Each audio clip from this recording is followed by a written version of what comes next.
प्यारे बच्चों नमस्कार। आप सभी का स्वागत करता हूं हमारे इस YouTube चैनल में। और आज की जो क्लास है उसमें हम लोग डिस्कस करने जा रहे हैं 11th क्लास के चैप्टर नंबर 2 से वेक्टर का जो टॉपिक है वो डिस्कस करेंगे। और कुछ बच्चों की रिक्वेस्ट आई थी कि आप सर वेक्टर के ऊपर जो है एक वीडियो बना दीजिए, ठीक है। तो वेक्टर के ऊपर हम लोग आज डिस्कस करने जा रहे हैं। वेक्टर जो होता है वो एक बहुत इंपॉर्टेंट टूल, इसको हम लोग कह सकते हैं। मैथमेटिकल टूल्स में भी हम लोग इसको पढ़ते हैं स्टार्टिंग में। एक ऐसा मैथमेटिकल टूल या फिर एक ऐसा टूल हम लोग कह सकते हैं जो कि फिजिक्स की जितने भी आपके एक्सट्रीम लेवल के जो आपके न्यूमेरिकल्स होते हैं उनको सोल्व करने में बहुत ज़्यादा हेल्प करता है, ठीक है। क्योंकि जब हम फिजिक्स की स्टडी करते हैं तो जितने भी फिजिकल क्वांटिटीज होती हैं उन फिजिकल क्वांटिटीज को हम लोग जो है दो कैटेगरी में डिवाइड कर लेते हैं। और वो दो कैटेगरी कौन सी होती हैं? एक वो कैटेगरी होती है जिसमें स्केलर क्वांटिटीज को रखा गया है और एक वो कैटेगरी होती है जिसमें वेक्टर क्वांटिटीज को रखा गया है। तो जो वेक्टर क्वांटिटीज हैं उनको डील करने के लिए हमको वेक्टर के अपने खुद के जो रूल्स होते हैं फिर खुद के जो लॉज होते हैं उनको हमें फॉलो करना पड़ता है। तो वेक्टर की जो वो लॉज हैं और रूल्स हैं उनको स्टडी करना बहुत ज़रूरी होता है ताकि हम लोग उनको वहाँ पे इम्प्लीमेंट कर सकें, उन एक्सट्रीम लेवल की जो प्रॉब्लम्स हैं उनको इजीली सोल्व कर सके, ठीक है। स्केलर को जब डील करना होता है तो हमें ज़्यादा दिक्कत नहीं आती। उसके लिए सिंपल जो होते हैं अलजेब्रिक रूल्स को फॉलो करके हम लोग उसको इजीली सोल्व कर सकते हैं। तो वेक्टर के बारे में हम लोग सबसे पहले थोड़ा बहुत जानते हैं। 9th क्लास में हमने पढ़ा कि वेक्टर क्वांटिटी एक ऐसी क्वांटिटी होती है जो कि मैग्नीट्यूड के साथ साथ में डायरेक्शन भी अपने साथ रखती है। यानी किसी फिजिकल क्वांटिटी की डायरेक्शन अगर है तो इसका मतलब वो क्वांटिटी क्या होती है? इसका मतलब वो क्वांटिटी क्या होती है? वेक्टर क्वांटिटी होती है, ठीक है। तो वेक्टर्स जो होते हैं उनको कैसे रिप्रेजेंट कर सकते हैं? किसी फिजिकल क्वांटिटी को वेक्टर की फॉर्म में रिप्रेजेंट करना हो तो किस प्रकार से उसकी नोटेशन होगी, क्या रिप्रेजेंटेशन होगी, कैसे उसको डील करना है, कैसे मल्टीप्लाई करना है, कैसे उनको सब्ट्रैक्ट करना है, कैसे ऐड करना है, या फिर और कई तरीके की हम लोगों को बातें यहाँ पे सीखनी है, ठीक है।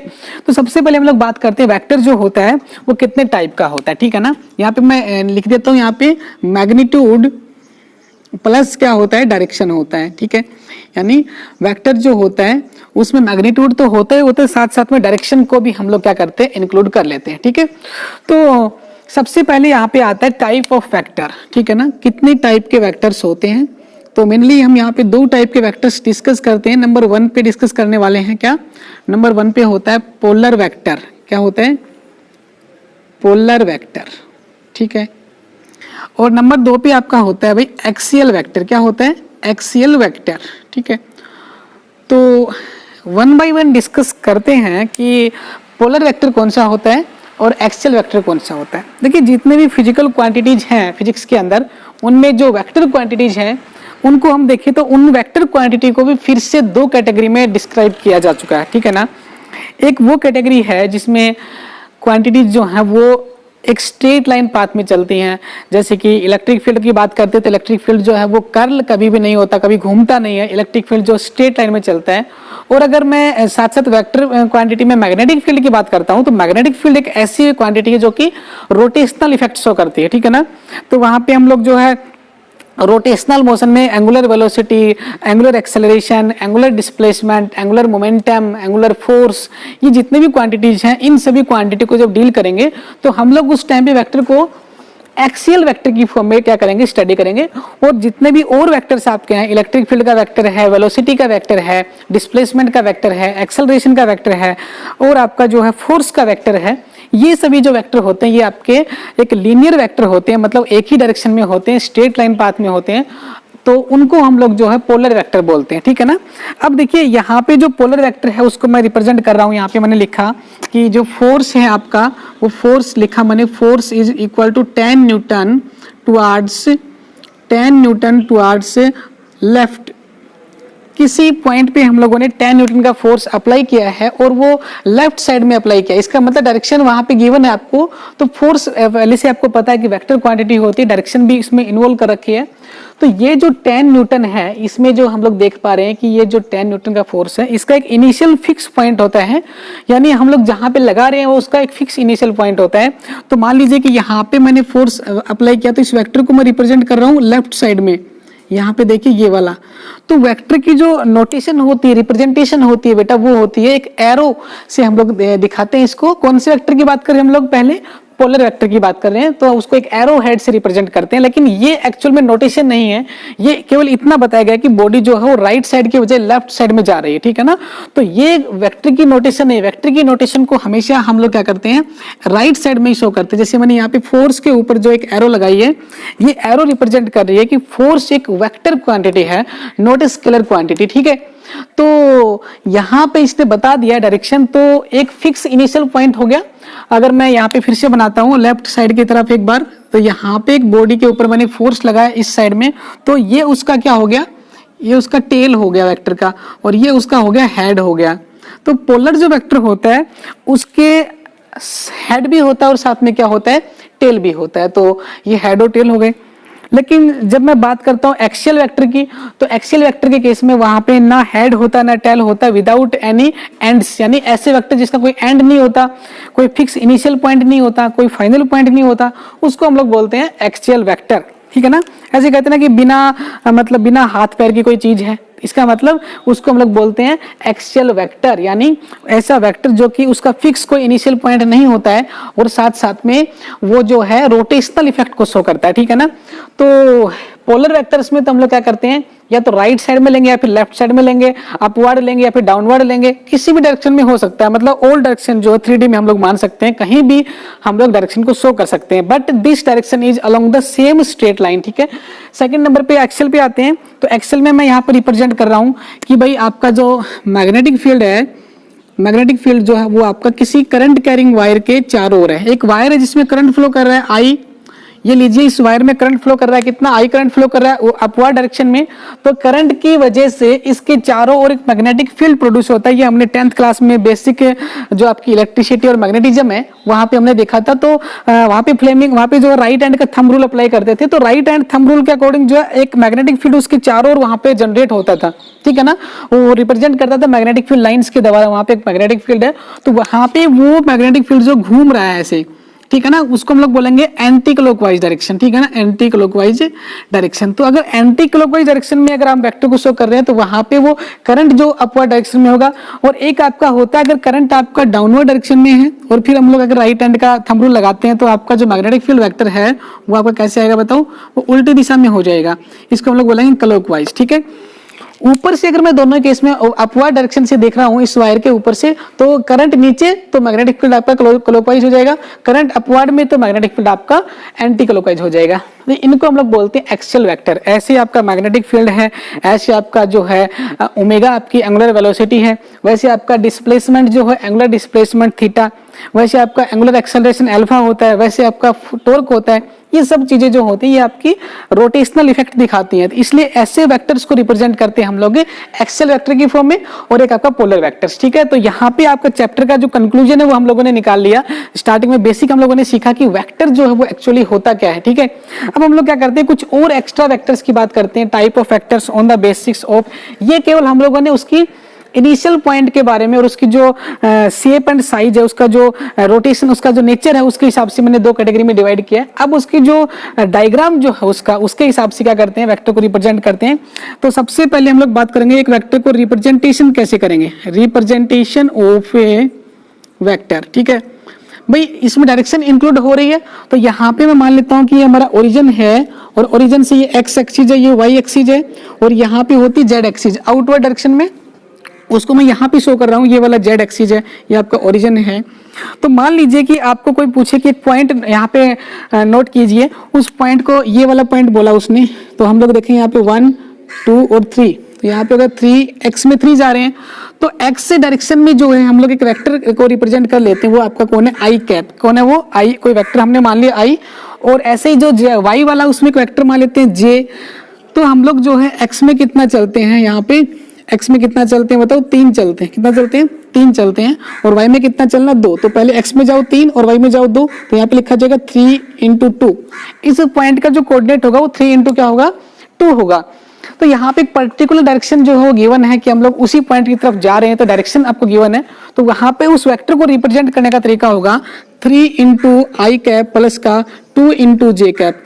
प्लस में 0 इंटू के कैप, क्योंकि आपका जो वेक्टर है वो आपका 3D में भी रिप्रेजेंट कर सकते हैं उसको, ठीक है ना। तो यहाँ पे ओनली 2 डायमेंशन का वेक्टर गिवन है, तो उसमें लिखेंगे 3i cap plus 2j cap plus 0 के कैप, यानी के का कोई भी यहाँ पे कंपोनेंट नहीं है तो वहां पे उसकी वैल्यू 0 लिख देंगे। तो ये आपका कोई वेक्टर का रिप्रेजेंटेशन मैंने यहाँ पे लिख दिया है, ठीक है ना। कोई भी ए वेक्टर मैंने यहाँ पे लिखा है, ठीक है। This is your A vector, representation of A, ठीक है। इसकी जो है नोटेशन जो मैंने यहाँ पे लिखी है, तो एक रिप्रेजेंटेशन हो गई इसकी। अब बोल रहा है कि कोई भी वेक्टर अगर आपको गिवन है, उस वेक्टर का मैग्नीट्यूड निकालना हो, उस वेक्टर का मैग्नीट्यूड निकालना हो तो कैसे निकालोगे। तो यहाँ पर मैं लिख रहा हूँ मैग्नीट्यूड और modulus of vector, modulus of A vector, किसी भी वेक्टर का मॉडुलस या उसका मैग्नीट्यूड निकालना हो, उसकी वैल्यू निकालना हो तो हम लोग कैसे निकालेंगे। तो उसके लिए फॉर्मूला होता है स्क्वायर ऑफ द कोफिशिएंट। ए का मैग्नीट्यूड मतलब उसका मोड निकालना है, तो हम लोग उसको 2 लाइन के बीच में रखते हैं। ए का mod is equal to coefficient जितने भी गिवन है, ठीक है ना, एक्स वाई और जेड के जो कोफिशिएंट है उनका स्क्वायरिंग करके और उनको ऐड करके क्या कर दीजिए, रूट कर दीजिए। तो 3 का स्क्वायर कितना हो गया, 9 हो गया, प्लस 2 का स्क्वायर 4 हो गया, प्लस 0 का स्क्वायर 0 हो गया। ये आ गया आपका 9 प्लस का 4 प्लस का 0 का स्क्वायर रूट, तो आएगा आपका 13 का रूट। यानी ये जो वेक्टर गिवन है ए वेक्टर, इसका अगर अपने को मॉडुलस निकालना है या फिर अपने को इसका मैग्नीट्यूड निकालना है, तो उन वेक्टर के जो कोफिशिएंट हैं एक्स वाई जेड के, उनको लेके उनका स्क्वायरिंग करके ऐड कर दीजिए और स्क्वायर रूट ले लीजिए, वो आपका होगा उसका मैग्नीट्यूड या मॉडुलस ऑफ द वेक्टर, ठीक है। चलिए अब इसके बाद एक छोटी सी इंफॉर्मेशन और देते हैं वेक्टर के बारे में। आपका यूनिट वेक्टर क्या होता है, क्या बोला बेटा, यूनिट वेक्टर क्या होता है, मतलब एक ऐसा वेक्टर जिसका मैग्नीट्यूड कितना आ जाए, 1 आ जाए, ठीक है ना। एक ऐसा वेक्टर जिसका मैग्नीट्यूड क्या आ जाए, 1 आ जाए, मतलब यूनिट मैग्नीट्यूड जिसका आ जाए उसे हम लोग बोलते हैं यूनिट वेक्टर, ठीक है। क्योंकि वेक्टर का जो मॉडुलस निकालते हैं तो वो कोई भी वैल्यू हो सकती है, जैसे कि √13 आया है, अगर इसका आंसर √1 आ जाता तो हम लोग बोल देते कि this vector is called unit vector. Unit vector की पहचान क्या होती है, उसका मैग्नीट्यूड 1 होता है। तो देखिए मैंने क्या किया, यूनिट वेक्टर को स्पेशली पहचानने के लिए, जानने के लिए, जो नॉर्मल वेक्टर होता है उसको एरो हेड से शो करते हैं, एरो से शो करते हैं। यूनिट वेक्टर को हम लोग क्या करते हैं, unit vector A is equal to, यहाँ पे मैंने कैप लगा दी इसके ऊपर, ठीक है ना। वेक्टर का जो मेन नोटेशन है वो तो क्या है, एरो हेड होता है, राइट साइड में एक एरो हेड लगाते हैं उस वेक्टर के ऊपर। लेकिन अगर आपको यूनिट वेक्टर शो करना हो तो आप उसके ऊपर वेक्टर को थोड़ा सा क्या करोगे, ब्रेक करके आप कैप की फॉर्म में करोगे। कैप होती है ऐसी कैप की फॉर्म में क्या करना है, अपने को रिप्रेजेंट करना है, ठीक है। अब कह रहा है कि इसकी वैल्यू क्या होगी, 1 होगी, इसकी वैल्यू हमेशा 1 होगी। कोई भी यूनिट वेक्टर होगा उसकी वैल्यू हमेशा क्या होगी, 1 होगी, ठीक है। अगर मैं आपको कोई वेक्टर दे दूं तो उसकी मतलब वैल्यू जो हम निकालेंगे तो 1 आनी चाहिए। तो ये वाला जो वेक्टर है इसका मैं मैग्नीट्यूड निकालता हूँ, ठीक है ना। तो मैंने आपको एक वेक्टर दिया, vector A that is equal to, vector A जो है आपका, उसकी जो वैल्यू दी हुई है हमें यहाँ पे 3 इंटू आई कैप प्लस का 2 इंटू जे कैप अपॉन में कितना है, √13 अपॉन में कितना है, √13, ठीक है ना। ये वाला दिया हुआ है √13, ठीक है। अब देखो ये जो वेक्टर है, आपको कोई वेक्टर दे दिया 3/√13 आई कैप प्लस में 2/√13 जे कैप, ठीक है। अब कैप लगा हुआ है, इसका मतलब ये वाली दोनों कैसे वेक्टर हैं भाई, ये वाली दोनों यूनिट वेक्टर हैं। कौन से वेक्टर हैं, यूनिट वेक्टर। कौन कौन से, 3i कैप और 2j कैप, ठीक है। अब कह रहा है कि अगर ये वेक्टर दे रखा है तो इसको चेक करिए कि ये वाला यूनिट वेक्टर है कि नहीं है। तो किसी वेक्टर को चेक करने के लिए कि यूनिट वेक्टर है कि नहीं है, तो हम लोग क्या करेंगे, उसका मैग्नीट्यूड निकालेंगे। अगर मैग्नीट्यूड आपका 1 आ जाता है तो इसका मतलब ये वेक्टर कैसा है, यूनिट वेक्टर है। करिए क्या करोगे, इसके कोफिशिएंट का स्क्वायर करके और उसको ऐड करके रूट निकाल दीजिए, वही तो फॉर्मूला होता है यूनिट वेक्टर निकालने का। तो इसका मैग्नीट्यूड निकालिए पहले, तो मैग्नीट्यूड हमने निकाला, इसका कोफिशिएंट कितना है 3/√13, इसका स्क्वायर कर दीजिए, प्लस 2/√13, इसका भी स्क्वायर कर दीजिए और रूट लगा दीजिए। जब इसको हमने आगे सोल्व किया तो ये आया 9 अपॉन में कितना 13, प्लस में आया 4 अपॉन में कितना 13, इसका अंडर द रूट कर दीजिए। यहाँ पे आएगा बताओ 13 अपॉन में 13 का under the root that is equal to 1 का रूट कितना होता है, 1 होता है। ये देखिए इसका मतलब जो वेक्टर हमने कंसीडर किया था उस वेक्टर का जब मैंने मैग्नीट्यूड निकाला तो मुझे आंसर मिल रहा है कितना, 1। इसका मतलब this vector is called the unit vector. Her vector की वैल्यू 1 नहीं हो सकती। अगर हम लोग उसका मैग्नीट्यूड निकालते हैं और आंसर 1 आता है that will be called the unit vector. तो इसका मतलब this vector is consider as the unit vector, ठीक है। अब देखो ये वेक्टर जो है मुझे कहां से पता चला कि ये वेक्टर ऐसा होता है, तो आप जो है खुद ऐसा वेक्टर बना सकते हो, ठीक है ना। अगर मैं आपको कोई वेक्टर नॉर्मल वेक्टर दे दूं और हो सकता है कि वो यूनिट वेक्टर नहीं हो, तो आप उसका यूनिट वेक्टर बना सकते हो, ठीक है ना। ये बड़ी इंटरेस्टिंग चीज है, वेक्टर गिवन हो तो उसका यूनिट वेक्टर बना सकते हो और उसका मैग्नीट्यूड निकाल के देखो तो बनाना चाहिए, ठीक है ना। तो मैंने भी यही किया है, मेरे पास एक वेक्टर था, यहाँ पे देखिए 3i cap plus 2j cap plus 0k cap, इसमें k वाली को तो टर्म को छोड़ ही सकते हैं, दो ही डायमेंशन में दे रखा है ये वाला। इसी वेक्टर का मैंने क्या निकाल दिया, यूनिट वेक्टर निकाल दिया। इसका मतलब दिस वेक्टर जो है ये वेक्टर a है, इसको मैं क्या कर सकता हूँ, यूनिट वेक्टर मान सकता हूँ, क्योंकि अब मैंने इसकी वैल्यू को 1 प्रूव कर दिया, ठीक है ना। तो देखिए अगर कोई यूनिट वेक्टर होगा तो उसका मैग्नीट्यूड 1 आना चाहिए, आ गया। कैसे निकाला, देखिए यूनिट वेक्टर निकालने का फॉर्मूला होता है, मेरे पास कोई वेक्टर a है, ये मेरे पास कोई वेक्टर a है, इसका यूनिट वेक्टर निकालना हो तो कैप लगा दीजिए, इज इक्वल टू वेक्टर लिख दीजिए, अपॉन में उसका मैग्नीट्यूड से डिवाइड कर दीजिए। बहुत ही सिंपल फॉर्मूला है अगर किसी वेक्टर का यूनिट वेक्टर निकालना हो, ठीक है ना। मतलब मेरे पास एक वेक्टर है, वो यूनिट वेक्टर नहीं है, लेकिन उस वेक्टर के अलोंग में कोई यूनिट वेक्टर निकालना हो तो उस वेक्टर को डिवाइड कर दीजिए उसके मैग्नीट्यूड से, फिर हमको एक नया वेक्टर मिलेगा, उस वेक्टर को हम लोग कह सकते हैं कि यूनिट वेक्टर होता है। तो मैंने क्या किया, मेरे पास एक वेक्टर था ये वाला, उस वेक्टर को मैंने उसके मैग्नीट्यूड से डिवाइड कर दिया। उसका मैग्नीट्यूड कितना आ रहा था बताओ, √13 आ रहा था। मैंने इस वेक्टर को √13 से डिवाइड ही तो किया है, तो ये वेक्टर क्या बन गया, यूनिट वेक्टर बन गया। तो आपका ये आंसर हो गया, ठीक है ना। आगे चले, यूनिट वेक्टर हो गया, आपका मॉडुलस ऑफ वेक्टर हो गया। अब हम लोग आगे की बात करते हैं, ठीक है। नेक्स्ट आपका जो टॉपिक है, हमने दो चीजें सीखी है, एक तो हमने क्या सीखा है, मॉडुलस ऑफ वेक्टर सीखा है, और हमने क्या सीखा है, यूनिट वेक्टर को कैसे निकालना सीखा है, ठीक है ना। अब देखो नेक्स्ट आपका क्या है, वेक्टर की कुछ टाइप्स यहाँ पे बनाते हैं। पहला आपका है कैसा, इक्वल वेक्टर। एक आपका इक्वल वेक्टर होता है, दो वेक्टर को इक्वल कब मानेंगे, जब उनकी सेम डायरेक्शन होगी, क्या होगी, सेम डायरेक्शन होगी, सेम डायरेक्शन प्लस में सेम मैग्नीट्यूड, यानी दोनों की डायरेक्शन भी सेम होनी चाहिए, ये वाला वेक्टर, और दोनों का मैग्नीट्यूड भी सेम होना चाहिए, 4 मीटर और 4 मीटर।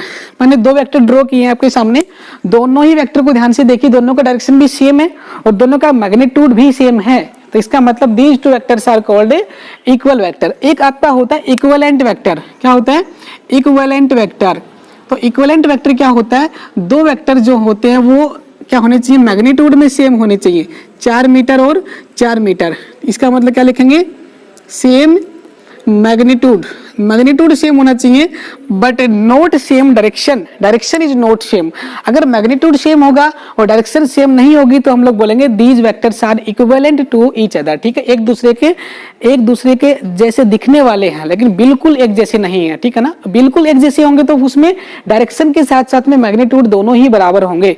उसके बाद में आपका आता है कोप्लेनर वेक्टर। कोप्लेनर वेक्टर मतलब को का मतलब होता है सेम, प्लेन का मतलब होता है प्लेन। कोई भी दो वेक्टर ड्रॉ कीजिए ब्लैक बोर्ड के ऊपर, 3 ड्रॉ कर लीजिए, चाहे डायरेक्शन कैसे भी हो, मैग्नीट्यूड कैसा भी हो, कोई फर्क नहीं पड़ता, लेकिन वो दोनों वेक्टर ब्लैक बोर्ड के ऊपर होने चाहिए, मतलब दिस प्लेन, इस प्लेन के अंदर होने चाहिए। यानी अगर किन्हीं भी दो वेक्टर का प्लेन सेम है उसको बोलते हैं कोप्लेनर वेक्टर। तो ब्लैक बोर्ड पे मैंने जितने भी वेक्टर अभी बनाए वो सारे कैसे होंगे, कोप्लेनर होंगे, ठीक है ना, सेम प्लेन में होने चाहिए। नेक्स्ट आपका कैसा है, कोलीनियर। कोलीनियर वेक्टर का मतलब होता है ऐसे वेक्टर्स जो क्या हो, सेम ही लाइन के अलोंग हो, सेम लाइन के अलोंग। मतलब ये दोनों वेक्टर जो हैं पहले वाले बनाए थे इक्वल वेक्टर, वो दोनों सेम ही लाइन के अलोंग है, उनको हम लोग बोलते हैं आपके कोलीनियर वेक्टर। अगर अपोजिट लाइन अपोजिट होंगे, मतलब अपोजिट का मतलब ये दो वेक्टर देखिए, एक इधर है और एक इधर है, इन दोनों को भी सेम ही लाइन के अलोंग मानेंगे, डायरेक्शन का ही फर्क है लेकिन लाइन सेम ही है, इनको हम लोग बोलेंगे कोलीनियर वेक्टर। अगर मैंने एक वेक्टर जो है ऐसे बना दिया और मैं पूछूं इन तीनों वेक्टर, इन दोनों वेक्टर को देखिए आप, तो हम लोग बोलेंगे these two vectors are not collinear. एक जो है इस लाइन के अलोंग जा रहा है, एक इस लाइन के अलोंग जा रहा है, तो एक कोलीनियर नहीं है। नेक्स्ट आपका है आपका को इनिशियल वेक्टर। को का मतलब होता है सेम, ऐसे वेक्टर जिनका सेम इनिशियल पॉइंट हो। आप और आपके पापा दोनों सुबह घर से निकलते हो, आप स्कूल के लिए निकलते हो, आपके पापा ऑफिस के लिए निकलते हैं, दोनों का फाइनल पॉइंट अलग अलग है, डेस्टिनेशन अलग अलग है, लेकिन initial point will be same. तो को इनिशियल वेक्टर मतलब ऐसे वेक्टर जिनका इनिशियल पॉइंट क्या होगा, सेम होगा, उनको बोलते हैं को इनिशियल वेक्टर, ठीक है ना। उसके बाद में आता है हमारे पास में नेगेटिव वेक्टर। कैसा आता है, नेगेटिव वेक्टर। एक वेक्टर हमारे पास ए दे रखा है, वो दे रखा है 4 मीटर का, कह रहा है कि इस वेक्टर का नेगेटिव वेक्टर बताइए, तो उसके अपोजिट चेंज कर दीजिए, डायरेक्शन बदल दीजिए, आपका आ जाएगा a is equal to -4 metre. यानी किसी वेक्टर का अपोजिट डायरेक्शन में कोई वेक्टर होता है सेम मैग्नीट्यूड के अंदर, तो वो होता है आपका नेगेटिव ऑफ दैट वेक्टर, ठीक है ना, उसका नेगेटिव कहलाएगा। तो नेगेटिव वेक्टर हो गया, को इनिशियल हो गया, को प्लेनर हो गया, को लीनियर हो गया, इक्विवेलेंट हो गया, इक्वल हो गया, बहुत सारे टाइप वेक्टर की हम लोगों ने पढ़ी, ठीक है ना। ऐसे और भी एक दो टाइप हो सकती है, जैसे कि आपका लोकलाइज वेक्टर होता है जिसका इनिशियल पॉइंट फिक्स होता है, डीलोकलाइज वेक्टर होता है जिसका इनिशियल पॉइंट फिक्स नहीं होता है, ठीक है। ऐसे बहुत से वेक्टर हम लोग पढ़ेंगे, लेकिन हमें सबसे जो मोस्ट इंपोर्टेंट दो वेक्टर पढ़ने हैं वो अभी हम लोग पढ़ने वाले हैं, ठीक है ना, जो कि हमारे काम आएंगे। उनमें सबसे पहले नंबर पे आता है क्या, सबसे पहले नंबर पे आता है क्या, ये वाला आएगा आपका पोजीशन वेक्टर। क्या आएगा, पोजीशन वेक्टर। तो एक तो आपका पोजीशन वेक्टर आएगा और एक आपका आएगा डिस्प्लेसमेंट वेक्टर। डिस्प्लेसमेंट वेक्टर, अगर यहाँ पे आपने ये दो वेक्टर बनाने सीख लिए, डिस्प्लेसमेंट वेक्टर और पोजीशन वेक्टर, और इनको अच्छे से समझ भी लिया, तो आपको जो है पूरी की पूरी 11th क्लास और 12th क्लास के जितने भी आपके फिजिक्स के न्यूमेरिकल्स हैं, आपके वेक्टर से रिलेटेड जो भी आपके रिलेटेड होते हैं, वो सारे के सारे इजिली सोल्व हो जाएंगे, ठीक है ना। तो देखो हमने क्या किया, यहाँ पे मान ले एक एक्स वाई कोऑर्डिनेट है, ये वाला एक्स और ये वाला वाई, ये ओरिजिन है, यहाँ पे कोई पार्टिकल है पॉइंट ए के ऊपर, ठीक है ना। तो पॉइंट ए पे जो पार्टिकल है उसकी पोजीशन को रिप्रेजेंट करने के लिए यहाँ पे मैं एक डिस्टेंस नाप रहा हूँ, ये वाली डिस्टेंस। तो ये तो शॉर्टेस्ट है, इसको हम लोग क्या बोल सकते हैं, डिस्प्लेसमेंट मान लेंगे, r1 हो गया, ठीक है ना। तो r1 जो है वो क्या है, r1 is the displacement vector, ठीक है ना। लेकिन ये क्या बता रहा है, ये वाला r1, ये उस ए पॉइंट की पोजीशन बता रहा है। तो हम लोग बोलेंगे जो r1 वेक्टर होगा वो होगा position vector of A from O. Origin से ए की जो पोजीशन है उसको रिप्रेजेंट करने वाला वेक्टर कहलाता है पोजीशन वेक्टर, ठीक है ना। सिमिलरली ये पॉइंट जो ए है, अब ये पॉइंट जो है, ये पार्टिकल चल के पॉइंट बी पे आ गया, अब जो ये जो पोजीशन होगी क्या हो जाएगी, r2 हो जाएगी। इसको हम लोग बोलेंगे क्या, r2। r2 वेक्टर होगा position vector of B from O, यानी अब वो पार्टिकल चल के ए से बी पे आ गया, मतलब पार्टिकल जो है अपनी डिस्प्लेसमेंट को चेंज कर रहा है, ए से बी पे आ रहा है, तो कुछ डिस्प्लेस हुआ, उस टाइम पे जो बी की पोजीशन है वो अब क्या है, ओरिजिन से कितनी, r2 है, मतलब r2 पोजीशन वेक्टर दे रखा है किसका, बी का। अब कह रहा है कि अगर मैं हमसे कोई पूछे कि ए से लेके बी तक आ रहे हैं, तो ए से बी तक जो डिस्प्लेसमेंट हुई है उसका जो वेक्टर है उसको हम लोग क्या बोलेंगे, ए बी बोलेंगे, ए बी वेक्टर। इसको बोलेंगे displacement vector from A to B. A से लेके बी तक का जो डिस्प्लेसमेंट वेक्टर है उसको हम लोग बोलते हैं ए बी वेक्टर, ठीक है ना। सिमिलरली अगर आप बी से ए पे जा रहे हो तो हम लिखेंगे बी ए वेक्टर, यानी displacement vector from B to A. ये दोनों ही वेक्टर जो है मोस्ट इंपोर्टेंट है, displacement vector from A to B और बी टू ए, ठीक है ना। तो क्लियर डिस्प्लेसमेंट वेक्टर। अब यहाँ पे एक छोटी सी बात आती है कि भाई इसकी वैल्यू कितनी होगी। तो देखिए अगर आप ए से बी पे आ रहे हैं, ए से बी पे आ रहे हैं तो इसका नाम निकाल दो r12, मतलब पहले से दूसरे पे आ रहे हो तो r12, और दूसरे से पहले पे जाओगे तो क्या होगा, ये वाला r21 हो जाएगा, ठीक है ना। अब मुझे चाहिए r12 की वैल्यू, ठीक है ना। ये जो ए बी है आपका, ये r12 है एक्चुअल में, ए से कहाँ जा रहे हैं, बी पे जा रहे हैं, मतलब पहले वाले से कहाँ जा रहे हैं, दूसरे वाले पे जा रहे हैं, और ये एक्चुअल में क्या है आपका r21 है, ये वाला वेक्टर। बी ए को बोलेंगे r21, इसको बोलेंगे r12। तो आपसे कोई पूछ रहा है कि भाई r12 को कैसे रिप्रेजेंट करेंगे, तो क्या करना है, अगर मैं ओ पॉइंट से चलता हूँ, ओ से जाता हूँ कहाँ पे, ए पे जाता हूँ तो ओ ए वेक्टर हो गया, प्लस मैं ए से कहाँ जाता हूँ बताओ, बी पे जाता हूँ तो ए बी वेक्टर हो गया, प्लस मैं बी से कहाँ जाता हूँ बताओ, ओ पे जाता हूँ तो ये वेक्टर हो गया। अब देखिए यहाँ से वहां तक वापस आ गए तो डिस्प्लेसमेंट निकालेंगे तो नेट कितना आएगी बताओ, 0 आ जाएगी। अगर किसी पॉइंट पे घूम फिर के वहीं पे आ जाते हैं तो डिस्प्लेसमेंट क्या होती है, 0 होती है। तो मैं ए ओ से चला था वापस ओ पे ही आ गया तो मैंने नेट डिस्प्लेसमेंट कितना कर दिया, 0 कर दिया। लेकिन अब देखो यहाँ पे बात वेक्टर की हो रही है, तो वेक्टर पहले वाला वेक्टर कौन होगा बताओ, r1 होगा, तो r1 वेक्टर हो गया, प्लस में ये वाला वेक्टर कौन है, r12 हो गया, r12। तो देखो ये वाले वेक्टर की जो हेड है वो इस वाले वेक्टर की टेल से जुड़ा हुआ है, मतलब एक वेक्टर जो है अगले वेक्टर से आगे जुड़ा हुआ है, फिर जो है अगले वाले का जो हेड है वो उससे अगले वाले की टेल से जुड़ा होना चाहिए। यानी जितने भी वेक्टर्स होते हैं वो सेम ऑर्डर में होने चाहिए। तो सेम ऑर्डर का मतलब क्या होता है, एक वेक्टर यहाँ पे लिखा, एक वेक्टर यहाँ पे लिखा, एक वेक्टर यहाँ पे लिखा, मैंने 3 वेक्टर्स लिखे। सभी वेक्टर्स जो है एक दूसरे के क्या कर रखा है, सीरीज में जुड़े हुए हैं, head tail head tail head tail. लेकिन अगर मैं बाई चांस इस वाले वेक्टर को अपोजिट कर दूं, इसका मतलब हेड से हेड टकरा गया, मतलब ये डायरेक्शन वेक्टर जो है अपोजिट डायरेक्शन में है, ठीक है ना। ये वाला इससे नेगेटिव डायरेक्शन में चल रहा है ये वाला, तो यहाँ पे लिखेंगे इस वाले वेक्टर को माइनस कर देते हैं, ये वाला वेक्टर क्या होगा, माइनस होगा, इसका नाम क्या है, माइनस का क्या होगा R2 और इज इक्वल टू कितना है 0। तो ये वाला वेक्टर कितना हो गया बताओ 0 हो गया, ठीक है ना। ये वाला वेक्टर क्या हो गया भाई 0 हो गया। तो यहां से आप R12 की वैल्यू निकालो तो क्या आएगा बताओ R2 माइनस R1, यानी R21 की जो वैल्यू वो कितनी आ गई, R12 की वैल्यू क्या आ गई R2 माइनस क्या आ गया R1, यानी बाद में लिखा वो पहले लिखो और पहले लिखा वो बाद में लिखना है, ठीक है ना।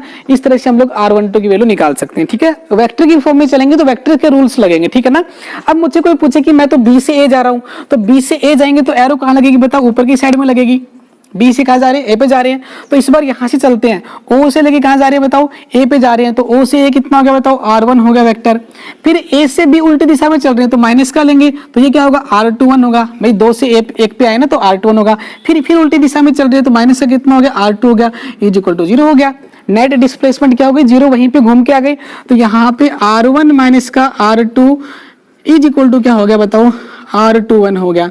यानी फिर से मैंने कहा था कि जो पहले होता है वो बाद में लिखो, बाद में होता है पहले लिखो, तो ये दोनों ही जो वेक्टर है उनको रिप्रेजेंट कर सकते हैं R21 को और R12 को। These are called the displacement vector, most important, आगे चल के काम आएगा ये। यहाँ पे ये समझ में आ गया कि A से B तक जाओ या फिर B से A तक जाओ, मैग्नीट्यूड में कोई फर्क नहीं पड़ेगा। जितना A से B तक डिस्टेंस है आपकी, A से B तक 5 किलोमीटर है तो B से A भी 5 ही रहेगी। लेकिन अगर आप उल्टी दिशा में चल रहे हो, अपोजिट डायरेक्शन में चल रहे हो, तो वहां पे नेगेटिव साइन लेना बहुत जरूरी है, because these are the vector quantities, ठीक है ना। तो ये आपके वेक्टर थे, आपकी पोजिशन और डिस्प्लेसमेंट वेक्टर, ठीक है। अब हम आगे चलते हैं। अब देखो हमारे पास में आता है वेक्टर को क्या करना, ऐड करना। दो वेक्टर को ऐड कैसे करते हैं, ठीक है ना। तो यहाँ पे लिखते हैं सम ऑफ टू वेक्टर्स, ठीक है, या फिर लिखते हैं एडिशन ऑफ वेक्टर्स। ये भी मोस्ट इंपोर्टेंट चीज है, एडिशन ऑफ वेक्टर। तो दो वेक्टर को एडिशन का मतलब है जोड़ना और उनको घटाना सीखेंगे पहले, और उसके बाद में सीखेंगे उनको मल्टीप्लाई करना, ठीक है ना। तो देखिए सबसे पहले दो वेक्टर मेरे पास में गिवन है, एक वेक्टर ये वाला है और एक वेक्टर जो आपका a is equal to 2 metre है, और दूसरा वेक्टर जो आपका ये वाला है, ये आपका b इज इक्वल टू आपका दे रखा है आपका 1 मीटर है। एक वेक्टर आपका कितना 2 मीटर का है, एक कितना 1 मीटर का है, दोनों को ऐड करना है। तो ऐड करने के लिए सबसे पहला तरीका क्या होता है, आप हेड से टेल को मिला दीजिए, यानी पहले वाले वेक्टर का हेड दूसरे वाले की टेल से टच कर दीजिए। तो यहाँ पे पहले वाले वेक्टर का हेड हो गया, दूसरे की टेल यहाँ पे रख दीजिए, डायरेक्शन सेम है तो जोड़ दीजिए, यहाँ पे आएगा 2 मीटर, यहाँ पे आएगा 1 मीटर। तो आप ध्यान से देखेंगे कि दोनों ही वेक्टर जो है वो सेम ही डायरेक्शन में है, तो क्या कर देंगे इनको सिंपली ऐड कर देंगे बेटा। तो यहाँ पे जो बड़ा वेक्टर बनेगा वो ये वाला, इनका रिजल्टेंट होगा r बराबर क्या होगा a प्लस में क्या होगा b होगा, that is equal to r is equal to 2 + 1 that is equal to 3 metre. तो जो r वेक्टर का मतलब जो रिजल्टेंट होगा दोनों का वो कितना होगा, सम ऑफ दीज टू वेक्टर्स। लेकिन यहाँ पे एक छोटी सी सिंपल सी बात ये है कि ये दोनों ही वेक्टर एक ही डायरेक्शन में हैं, ठीक है ना। और कमाल की बात ये होती है बेटा कि अगर जो वेक्टर जो दो हैं गिवन है वो सेम ही डायरेक्शन में होंगे तो उस केस में क्या होगा, उनको हम लोग सिंपली जोड़ दें। क्योंकि आपने को देखने से लग रहा है कि 2 में 1 जोड़ दिया तो सर ये वेक्टर का रूल कहां से हुआ, ये तो सिंपल रूल से ही जोड़ दिया हमने। तो इसका मतलब ये हुआ कि जब हम लोग स्ट्रेट लाइन की बात करते हैं, एक ही डायरेक्शन की बात करते हैं, तो दोनों वेक्टर के बीच का एंगल अगर 0 डिग्री है तो वहां पे उसको सिंपल रूल से ऐड करें चाहे वेक्टर के रूल से ऐड करें, फर्क नहीं पड़ता, ठीक है ना। लेकिन अगर मैं मानूं कि एक वेक्टर जो है आपका इस डायरेक्शन में आपका a is equal to 2 metre है, एक वेक्टर इस डायरेक्शन में, इसका मतलब ये वाला कितना 1 मीटर है, तो यहाँ पे देखो एक जो इधर जा रहा है एक इधर आ रहा है। तो अगर मैं इस वाले की हेड पे टेल रखता हूँ या फिर इस वाले की टेल पे टेल रखता हूँ तो मेरे पास वेक्टर बनेगा, ये वाला वेक्टर आपका 2 मीटर हो गया a, और दूसरे वाला वेक्टर हो गया b वेक्टर, यहाँ पे आएगा आपका ये वाला माइनस ऑफ 1 मीटर, यानी 2 मीटर तो प्लस का है और 1 मीटर माइनस का है। तो नेट कितना बचेगा बताओ, नेट बचेगा आपका 1 मीटर, ठीक है ना। तो ये आएगा vector r resultant is equal to 2 vector minus का 1 वेक्टर। मतलब हम लोग बोलेंगे a का वेक्टर माइनस का b का वेक्टर। माइनस b क्यों बोला, क्योंकि b की जो डायरेक्शन है वो क्या है, a के अपोजिट में है। आप चाहो तो a वाले को माइनस मान लीजिए और b वाले को प्लस मान लीजिए, ये आपके हाथ में है। तो हमने a को प्लस मान लिया है तो ये प्लस का 2 है और b जो है आपका माइनस का 1 है, तो रिजल्ट आएगा आपका प्लस का 1। इसका मतलब जो नेट वेक्टर बनेगा इन दोनों को मिला के वो आपका जो रिजल्टेंट है r वो आपका आएगा 1 मीटर, ठीक है ना। अब ये 1 मीटर की साइड में आएगा, 1 मीटर ये जो है ये बड़े वाले वेक्टर की तरफ आएगा। अगर आपका a वाला वेक्टर जो है वो बड़ा है तो इसका मतलब राइट साइड में आएगा, और जो वाला b वाला अगर बड़ा है तो वो आपका लेफ्ट साइड में आएगा। यानी दो वेक्टर को अगर क्या करते हैं लेस करते हैं तो ध्यान रखना है जो रिजल्टेंट आएगा उसकी जो डायरेक्शन होगी वो वही होगी जो उन दोनों में से सबसे बड़े वाला वेक्टर वेक्टर होगा, ठीक है। तो ये दो वेक्टर को जोड़ना होता है, ठीक है। लेकिन दोनों वेक्टर कितने एंगल के ऊपर है? ये दोनों वेक्टर क्या है, 0 डिग्री के ऊपर और 180 डिग्री के एंगल के ऊपर है, ठीक है ना।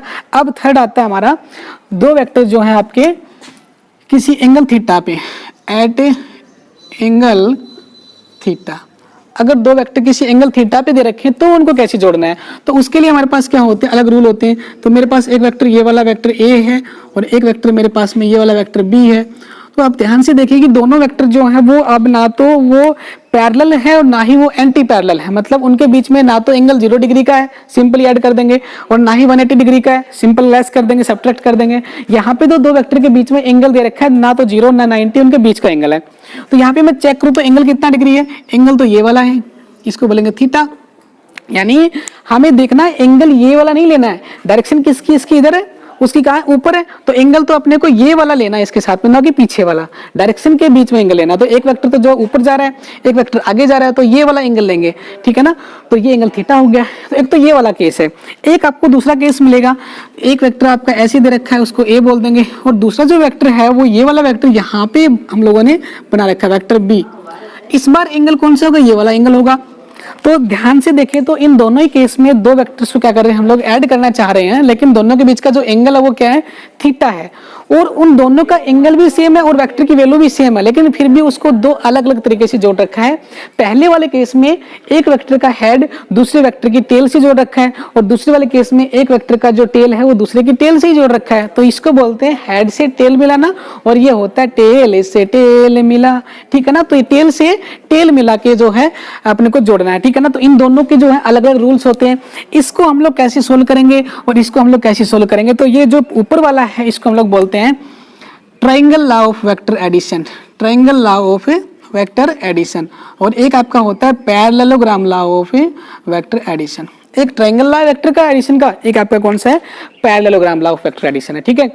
तो अब देखते हैं कौन सी को कौन सी करना है। ट्रायंगल का मतलब क्या हुआ, अगर मैं इन दोनों वेक्टर्स के जो एंडिंग पॉइंट है उनको मैं मिला देता हूं इस स्ट्रेट लाइन से, तो कहता है कि एक ट्रायंगल यहाँ पे बन गई, देखो है ना, ट्रायंगल बन गई है। इस ट्रायंगल के अंदर जो ये तीसरी साइड है ये रिप्रेजेंट करेगी आपके आर वेक्टर को, ठीक है ना। अगर ये वाला वेक्टर ए है और ये वाला वेक्टर बी है, तो इस ट्रायंगल के जो थर्ड साइड है वो रिप्रेजेंट करेगी आपकी resultant of the two vectors, ठीक है ना। दो वेक्टर आपको गिवन है, उन दोनों का सम करना है, वो किसी एंगल पे हैं, तो रिप्रेजेंट होगा तीसरे वाले जो साइड है ट्रायंगल की, उसको हमें लेके चलना है, उन दोनों का सम बराबर होगा आर के, ठीक है ना। लेकिन वो जो तीसरे वाला वेक्टर होगा, रिजल्टेंट होगा वो आर, वो अपोजिट ऑर्डर में लेके चलना है। The most important thing is that taken in opposite in order. तो यहां से आप ओ से जा रहे हो ए के ऊपर, ये वाला वेक्टर है आपका ओ पी और Q, तो आप O से P जा रहे हो, फिर P से Q जा रहे हो, तो Q से O नहीं आना अपने को, O से Q जाना, मतलब अपोजिट ऑर्डर में लेके चलना। जैसे हम यहाँ पे हमने सीखा था, जैसे डिस्प्लेसमेंट वेक्टर को हम लोगों ने किया था, ठीक है ना। तो ये वाला हो गया triangle law of vector addition, तो इसको हम लोग डिटेल में पढ़ेंगे। उसके बाद में जो ये वाला है इसमें दिक्कत आ रही है, ट्रायंगल नहीं बन रही है, ठीक है ना, क्योंकि ट्रायंगल अगर बनाते भी हैं तो सेम ऑर्डर में नहीं आ रहा है ये वाला, ठीक है ना। तो इसके लिए हमें क्या करना पड़ेगा, इस वाले वेक्टर के पैरेलल में एक वेक्टर और बनाना पड़ेगा, वेक्टर बी के पैरेलल में एक वेक्टर और बनाना पड़ेगा, यहाँ पे ये वाला वेक्टर हो गया, और इस ए के पैरेलल में एक वेक्टर और बनाना पड़ेगा, तो ये वाला वेक्टर हो गया।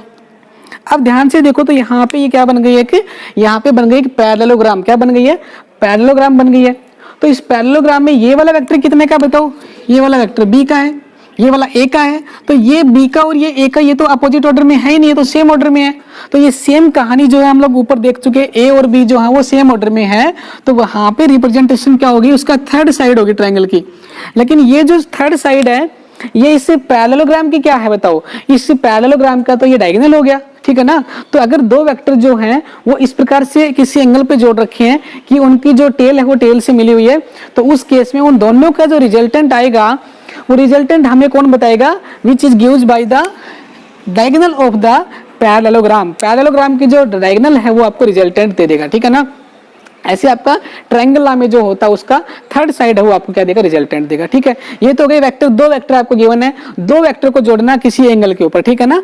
इसमें तो हम लोग कितने वेक्टर को जोड़ सकते हैं, चाहे कितने वेक्टर हो एक साइड में, उनको जोड़ दीजिए, अपोजिट में तो लेस कर दीजिए। लेकिन अगर एंगल की बात करते हैं तो एंगल पे दो ही वेक्टर अगर हैं तो उनको जोड़ने के लिए ट्रायंगल लॉ और क्या है, पैरेललोग्राम लॉ हमारे को पता होना चाहिए। अब नेक्स्ट जो आपका वो आता है पॉलीगन लॉ, मतलब बहुत सारे वेक्टर आ गए। एक वेक्टर आपको ए ऐसा मिल गया, वेक्टर ए, एक वेक्टर आपको ऐसा वेक्टर बी मिल गया, एक वेक्टर आपको ऐसा वेक्टर सी मिल गया, एक वेक्टर आपको ऐसा वेक्टर डी मिल गया। कह रहा है कि सारा का जोड़ के निकालो कितना आएगा। तो वहां पे क्या करना है अपने को, पहले ए वाला वेक्टर को रखेंगे यहाँ पे, तो वेक्टर ए मैंने यहाँ पे रख दिया देखो। अब बी वाला वेक्टर जो उसकी डायरेक्शन कैसी ऐसी है, तो उसको उठा के यहाँ पे प्लेस कर दो, तो यहाँ पे आ गया आपका बी वाला वेक्टर हो गया। अब सी वाले को उठाओ, सी वाला ऐसे है तो सी वाला वेक्टर ऐसे हो गया, ये वाला सी हो गया। डी वाला वेक्टर जो वो ऐसे हो गया तो ये वाला ऐसे हो गया। अब कह रहा है कि हमें लास्ट में निकालना है ये वाला ए बी सी और ये वाला कितना हो गया, डी वेक्टर हो गया। अब कह रहा है कि नेट निकालो, तो यहाँ पे बचेगी ना अपोजिट ऑर्डर में ये वाला, तो मुझे ये वाला निकालना है। तो आपको ए भी पता है, बी भी पता है, सी भी पता है, डी भी पता है, तो आपको रिजल्टेंट निकालोगे तो रिजल्टेंट कहाँ पे आएगा बताओ, यहाँ पे आर आएगा, ठीक है ना। लेकिन उस आर जो है रिजल्टेंट उसको अपोजिट ऑर्डर में लेके चलना ही ध्यान रखना है। तो इसमें तो दो की बजाय कितने भी वेक्टर मान सकते हैं हम लोग। उससे आपकी जो है ट्राइंगल के बाद में आपकी पेंटागन, हेक्सागन, ठीक है ना, सेप्टागन कुछ भी बन सकता है। तो उसको हम लोग बोला करते हैं पॉलीगन लॉ। क्या बोला करते हैं, पॉलीगन लॉ। मतलब बहुत सारी उसमें क्या है साइड्स हैं, तो उसको हम लोग क्या बोलते हैं, पॉलीगन लॉ बोलते हैं। और ये वाला कैसा है, ट्रायंगल लॉ, और ये वाला पैरेललोग्राम लॉ है, ठीक है ना। तो इन तीनों को वन बाय वन डिस्कस करेंगे। तो ये था आपका वेक्टर को जोड़ने का तरीका, ठीक है ना। अब हम लोग आगे चलते हैं।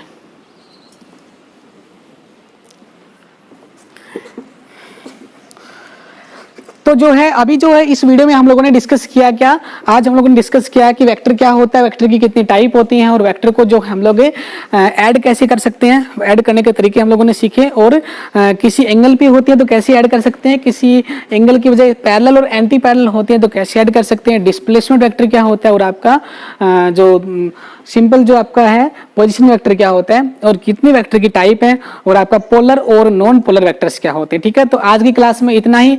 अगली वीडियो में हम लोग जो है बातें करेंगे one by one triangle law of vector addition और parallelogram law of vector additions की बात करेंगे, और कुछ क्वेश्चंस करेंगे इनके ऊपर। तब तक के लिए thank you, have a nice day. जुड़े रहिए हमारे इस चैनल के साथ में, और जिन भी बच्चों ने हमारा चैनल सब्सक्राइब नहीं किया है तो हमारे चैनल को सब्सक्राइब कर दीजिए, अपने दोस्तों से शेयर कर दीजिए, ताकि जो है आप अपने जितनी भी आपकी प्रॉब्लम्स है वो यहाँ से आसानी से क्या कर सकते हैं, सोल्व कर सकते हैं, ठीक है। Thank you, have a nice day.